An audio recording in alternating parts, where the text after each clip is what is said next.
morning class. So here we are again, and in previous class we are talking about partnership deed.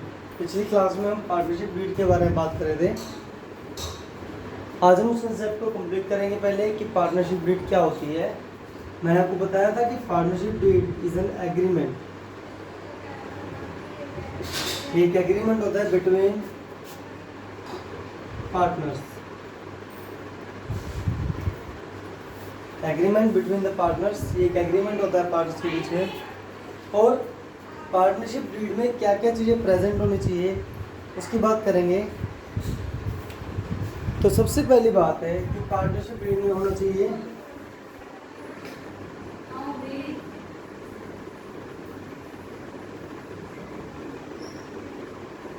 Name and address of firm.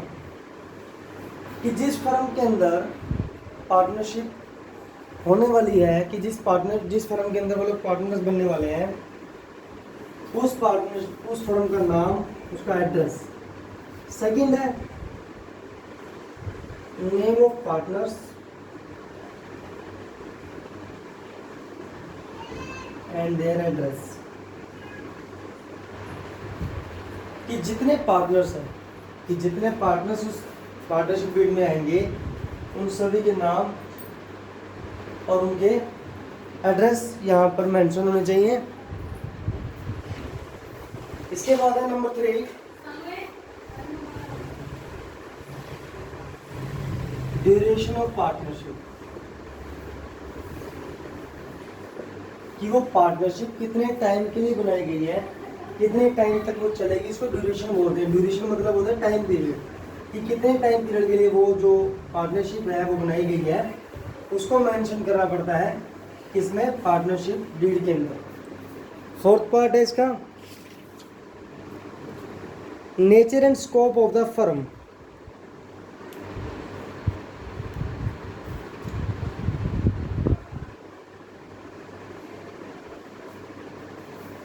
Nature and scope of the firm. इसके अंदर बात आती है कि business किस type का है, business का नेचर क्या है, वो किस चीज का बिजनेस है. और दूसरा उसका स्कोप. स्कोप मतलब लेवल उसका क्या है, लेवल वो नेशनल है, इंटरनेशनल है, स्टेट लेवल का है बिजनेस. उसके बाद आता है contribution of partner Capitals bye partners.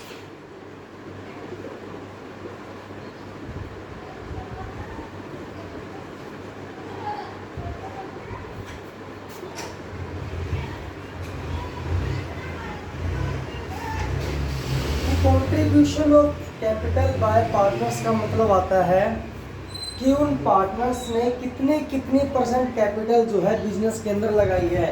कि what the percentage of capital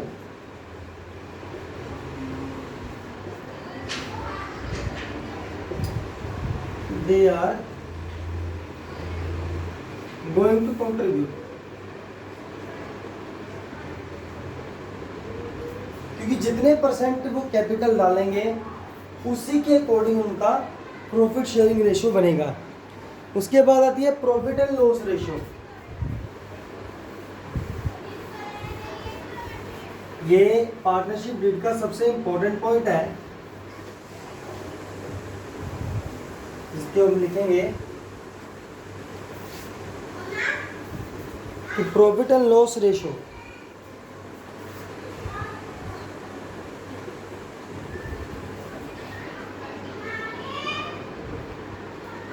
जैसे कि लास्ट टाइम में हमने डिफाइन किया था कि contribution of capital by the partners. Partners के द्वारा कैपिटल कितनी लगाई गई है, उसी के बेस पर प्रॉफिट एंड लॉस की रेशियो है कि कितने परसेंट प्रॉफिट और loss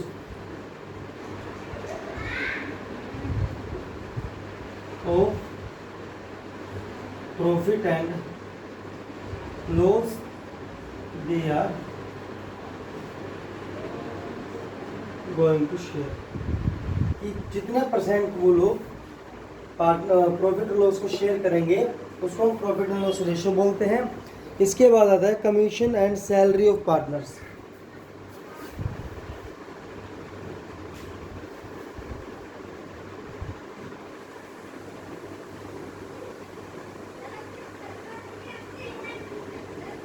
commission and salary of partners का मतलब क्या है कि कई बार ऐसा होता है कि कोई पार्टनर तो बिजनेस में है ही, साथ में बिजनेस में कोई काम भी कर रहा है, वो वर्किंग भी कर रहा है, वर्किंग एज एम्प्लॉई, और वो मार्केट या फील्ड में जा करके इन द फील्ड वो जा करके सामान की सेल को भी बढ़ा रहा है। तो अगर मान लीजिए वो ऐसा भी काम कर रहा है तो कंपनी उसको या फिर पार्टनरशिप डीड में उसको मेंशन किया जाता है कि इस सिचुएशन में कंपनी उसको कितने % सैलरी या कमीशन वो सेल के बीच में उसको देगी। इसके बाद हमारा नेक्स्ट पॉइंट आता है loans to and by partners.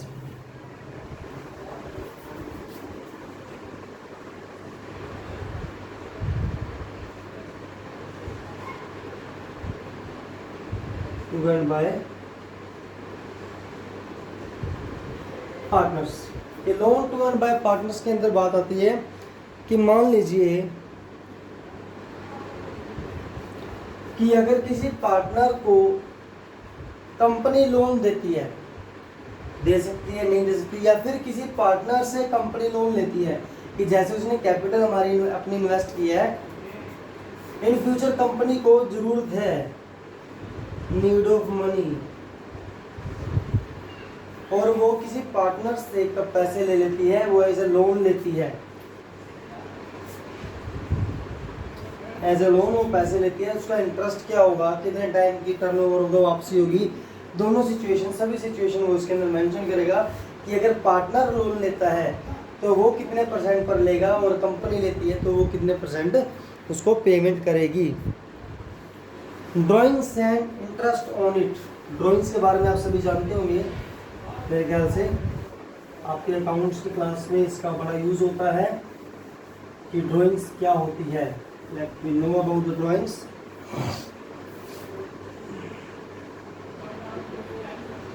Drawings which items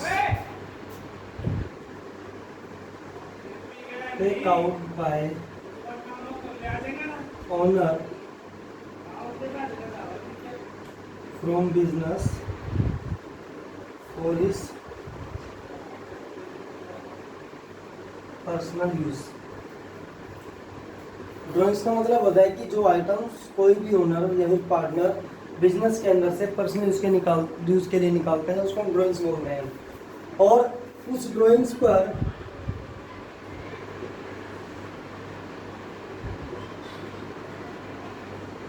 interest बनता है जो कि बिजनेस का होता है, तो वो कितने % रहेगा वो हम इस पार्टनरशिप डीड में मेंशन करते हैं। इसके बाद आता है right, duties and liabilities of partners.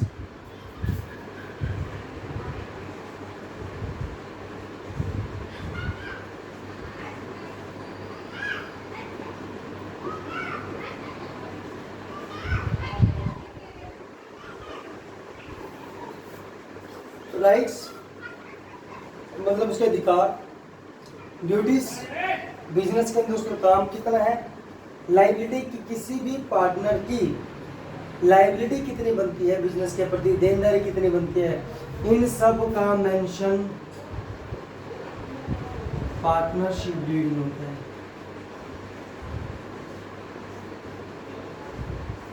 इन सब का मेंशन पार्टनरशिप डीड में होता है। कि इसके बाद हमारा नेक्स्ट पॉइंट है admission and retire of partner. Admission and retire का मतलब होता है कि किसी नए पार्टनर को बिजनेस में लेकर के आना या फिर किसी पुराने पार्टनर को रिटायर करना।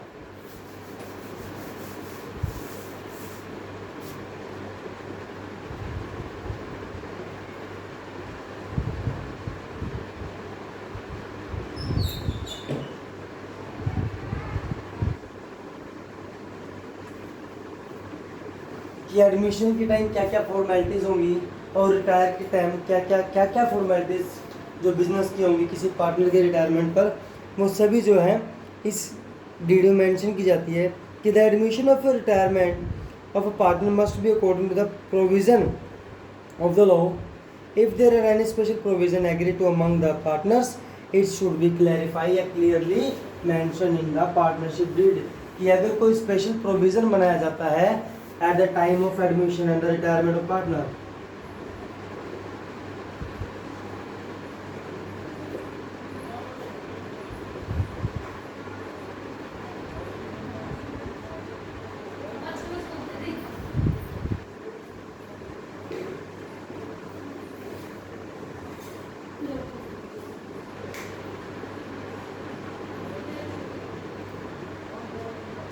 कोई स्पेशल प्रोविज़न बनाया जाता है तो उसको हम पार्टनरशिप डीड में क्लैरिफाई करेंगे, उसको हम मेंशन करते हैं इसके अंदर कि क्या प्रोविज़न है।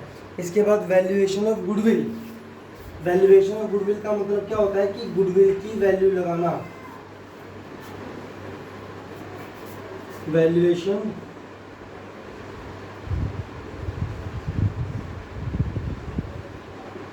ऑफ गुडविल यानी कि कोई भी पार्टनर है, मान लीजिए वो पार्टनर बिजनेस में आता है तो अपने साथ अपनी कुछ पहचान लेकर के आता है। मार्केट के अंदर कुछ इमेज होती है, कुछ पहचान होती है, तो वो उसकी गुडविल कहलाती है। और पार्टनरशिप डीड में इसका वैल्यूएशन भी किया जाता है कि उसकी कितनी वैल्यू है। Dissolution of partnership.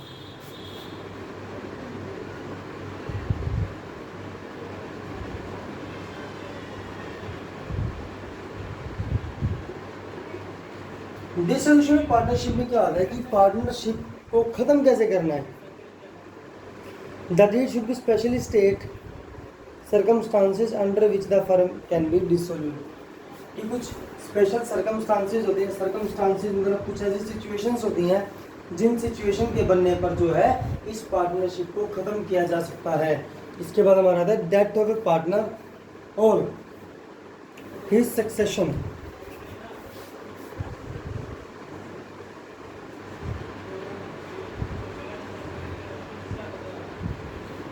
मान लीजिए कि एक पार्टनरशिप चल रही है, उसके अंदर एक पार्टनर की मृत्यु हुई है, तो पार्टनर एक्सपायर हो गया, तो उस सिचुएशन में कंपनी क्या स्टेप लेगी वो पार्टनरशिप डीड में मेंशन होता है। सिचुएशन बनती है जैसे कुछ कि मान लीजिए वो उसका शेयर आपस में बांट लेंगे, divide the share of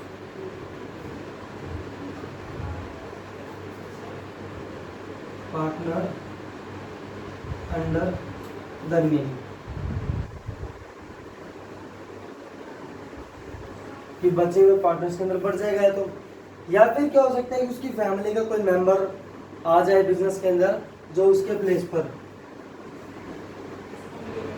place of that partner a new partner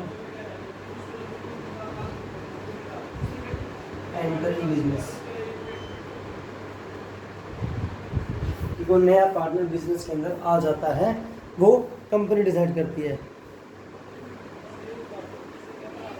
इसके बाद violation of partnership rule. Violation का मतलब क्या होता है? वॉयलेशन का मतलब होता है कि उसके रूल्स और रेगुलेशन का पालन ना करना, उल्लंघन करना।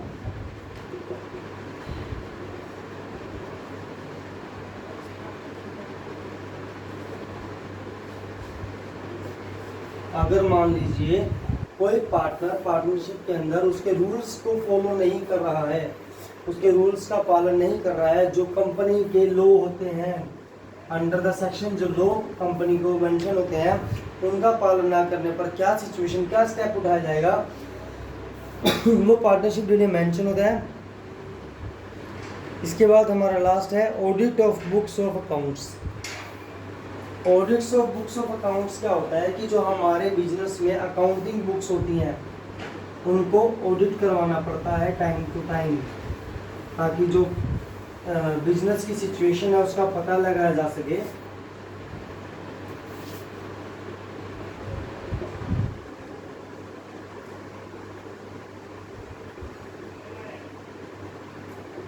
इसके अंदर नॉर्मली क्या होता है 1 साल 2 साल या 3 साल का, जितने भी साल का कंपनी ऑडिट करवाती है वो कंपनी की सारी अकाउंट बुक्स को एक प्रॉपर पेपर पर डिनोट कर देते हैं, उसका एक छोटा सा चिट्ठा बना देते हैं जिसमें all over the expenses, income of average income जो है वो निकल आती है और कंपनी को लाभ हो रहा है या घाटा ये पता चल जाता है। इसके बाद हमारा आता है formation and registration of partnership. Formation and registration of partnership के बारे में पढ़ेंगे और इस कंसेप्ट को आज पूरा करेंगे ताकि हम जो है नए कंसेप्ट तक जा सकें और नया कंसेप्ट शुरू कर सकें। So we are going to start our new concept about formation and registration of partnership. Registration का मतलब आप समझते हो, जैसे आप लोग कभी दुकान पर जाते हैं, किसी शॉप पर जाते हैं, तो वहाँ ना नॉर्मली कभी आप ध्यान दीजिएगा एक पिन नंबर लिखा होता है, तो पिन नंबर या जीएसटी नंबर। पहले पिन नंबर होता था, अब ये बंद हो गया है, अब ये जीएसटी नंबर। जीएसटी नंबर जो होता है ना, उसके अंडर कोई फर्म रजिस्टर्ड हो जाती है। फर्म मतलब बिजनेस रजिस्टर्ड होता है। इसी तरह से जैसे ये नंबर होता है, इसी तरह से कोई पार्टनरशिप जो होती है उसको रजिस्ट्रेशन करवाया जाता है। इसका एक प्रोसीजर होता है जिस प्रोसीजर को फॉलो किया जाता है और फॉलो करने के बाद जो है इसको रजिस्टर करवाते हैं पार्टनरशिप को। वो क्या प्रोसीजर होता है, let's study about that, the procedure of the partnership registration. कि पार्टनरशिप रजिस्ट्रेशन में क्या होता है, for the purpose of getting registration of partnership in the all the state and government has to appoint registrar of firm.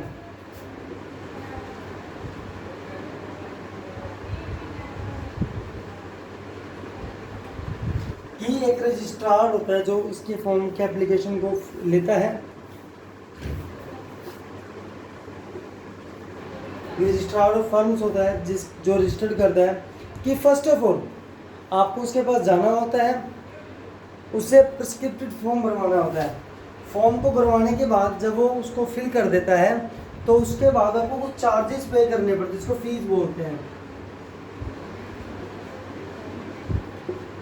Fee deposit करवानी पड़ती है। After the deposit of this fees you will get the registration from the registrar, you will get the document of your registration. आपको उसका certificate मिल जाता है जिससे आप ये प्रूव कर सकते हो कि आप एक रजिस्टर्ड पार्टनरशिप में हो। और उस फॉर्म में क्या क्या मेंशन होता है, उस रजिस्ट्रेशन फॉर्म में क्या क्या मेंशन होता है, let me study about that. कि उसमें सबसे पहला होगा नेम ऑफ द फर्म।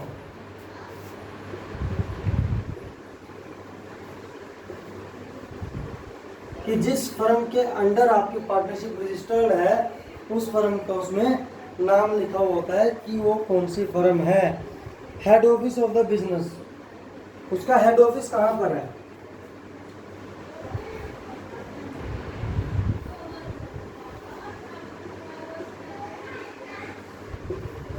कि जिस बिजनेस के अंदर आप काम कर रहे हैं, मान लीजिए अगर कोई ब्रांच है उसकी, तो उसका हेड ऑफिस कहाँ पर है वो मेंशन होता है। थर्ड होता है name of the other places where the firm of the business has been working. कि अगर सेम बिजनेस आपका किसी और जगह पर भी चल रहा है तो उन जगह के नाम।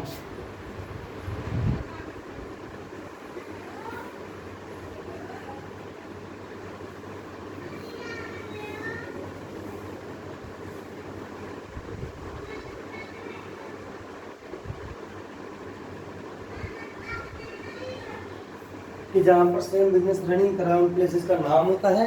उसके बाद है full names and address of the partners. कि जितने पार्टनर्स हैं फुल नेम एंड एड्रेस।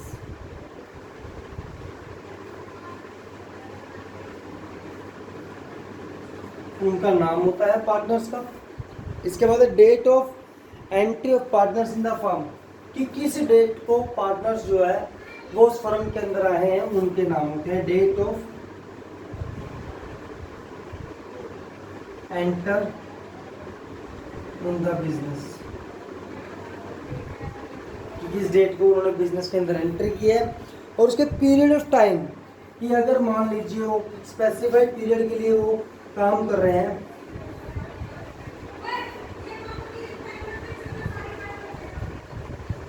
किसी पर्टिकुलर पीरियड के लिए लोग काम करे तो उतना टाइम मेंशन होता है उसमें।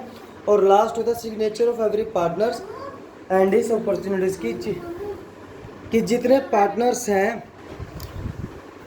कि लास्ट है signature of every partners of his representative लड़की, या तो उस पार्टनर के अलावा कोई अदर पर्सन वहाँ पर है प्रेजेंट तो उसके सिग्नेचर होंगे, या पर्टिकुलर पार्टनर के सिग्नेचर होंगे। क्या होगा? Signature of every partner. ये तो है रजिस्ट्रेशन, रजिस्ट्रार के डॉक्यूमेंट में जो जो चीज़ें अवेलेबल होती हैं, जो जो चीज़ें मेंशन होती हैं, उन सब चीज़ों के बारे में बताया गया है। और इसके बाद जो हमारा आता है information regarding alteration after registration, मतलब कि रजिस्ट्रेशन के बाद कुछ इन्फॉर्मेशन आपको दी जाती है। वो इन्फॉर्मेशन क्या है उसके बारे में पढ़ेंगे हम।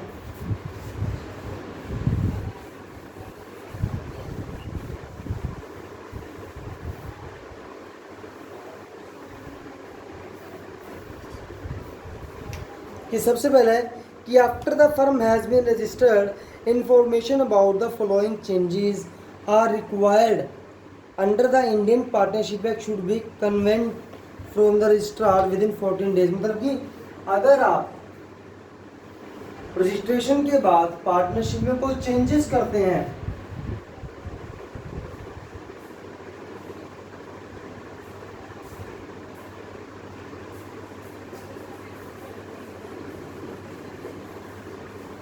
तो आपको with in 14 days,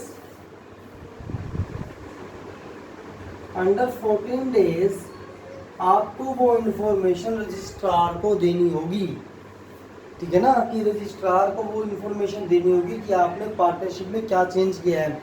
few changes which are going to be happen in our partnership normally is that when the name of the firm और the main business is change, कि अगर बिजनेस में फर्म का नाम चेंज हुआ है, if there is change in the name of permanent address of partner, कि अगर किसी पार्टनर का परमानेंट एड्रेस चेंज हुआ है तो उसकी इंफॉर्मेशन, कि when business has been closed down at some place और it has been started for another place, कि अगर मान लीजिए सेम बिजनेस आपने किसी नई जगह पर शुरू किया है और या फिर कोई पिछली जगह पर वो बिजनेस ख़त्म किया है, वो कब कैसे किया इसके बारे में बताना। कि कोई नया पार्टनर ज्वाइन हुआ, अगर ज्वाइनिंग ऑफ न्यू पार्टनर,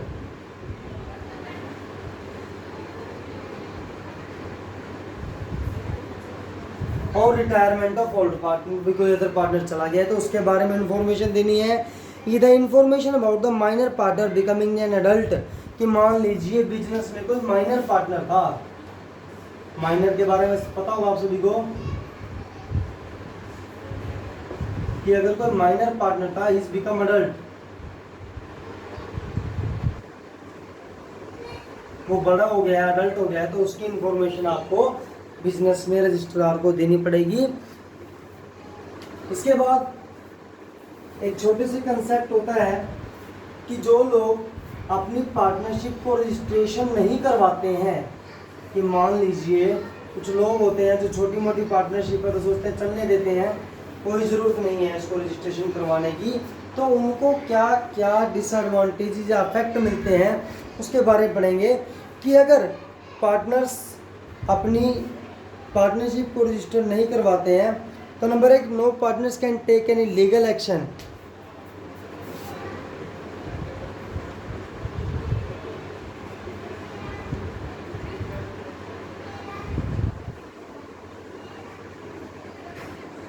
कि वो कभी भी कोई भी लीगल एक्शन नहीं ले सकते।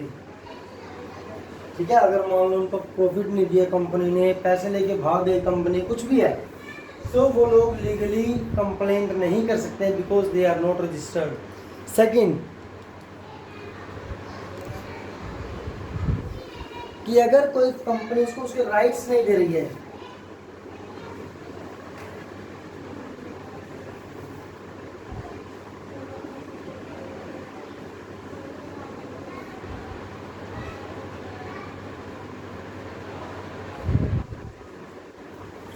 तो उसके रिगार्डिंग वो इसे फाइट नहीं कर सकता because they are not registered. Firm too can not start proceeding any against any partner, कि उस सिचुएशन में फर्म भी कोई केस नहीं कर सकती है, कोई लीगल एक्शन नहीं ले सकती है पार्टनर के खिलाफ। And firm can not proceed against other parties while the other parties can proceed against firm, कि ना तो फर्म किसी अदर पार्टनर के अगेंस्ट कोई लीगल एक्शन ले सकती है और ना ही कोई फर्म या कोई पार्टी उस फर्म के अगेंस्ट कोई लीगल एक्शन ले सकती है। और वहीं पर ये तो थे डिसएडवांटेजेस या फिर नुकसान रजिस्ट्रेशन ना करवाने के। अब जो व्यक्ति प्रोसीजर फीस भर रहा है, रजिस्ट्रेशन करवा रहा है कंपनी का, लीगली फॉर्मेलिटीज पूरी कर रहा है, लीगली सारे जो रूल्स है वो मान रहा है, उसको कुछ बेनिफिट्स भी तो मिलने चाहिए ना। तो बेनिफिट्स ऑफ रजिस्ट्रेशन, कि रजिस्ट्रेशन के क्या क्या बेनिफिट्स है उसके बारे में पढ़ेंगे हम। Number 1, benefit to the firm.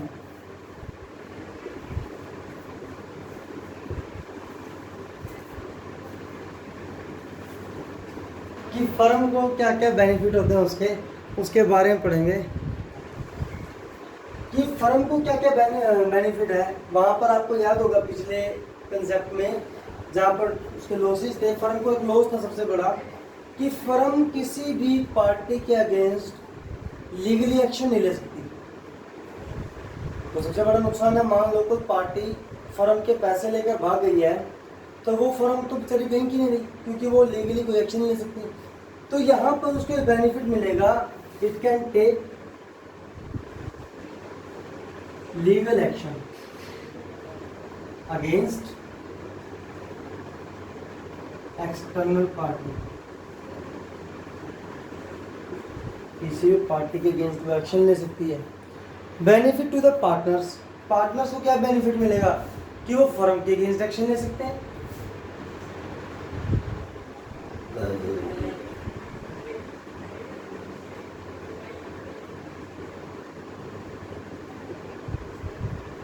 कि जहां पर पिछली बार पार्टनर्स बिजनेस में फर्म के अगेंस्ट कोई भी एक्शन नहीं ले सकते थे, अगर फर्म मान लो भाग जाती है तो they can't able to take any type of legal action against the firm. But registration करवाने के बाद उनको एक बेनिफिट मिल जाता है कि वो फर्म के अगेंस्ट एक्शन ले सकते हैं। Third, benefit for incoming partner. Incoming partner होता है जो आने वाला पार्टनर है,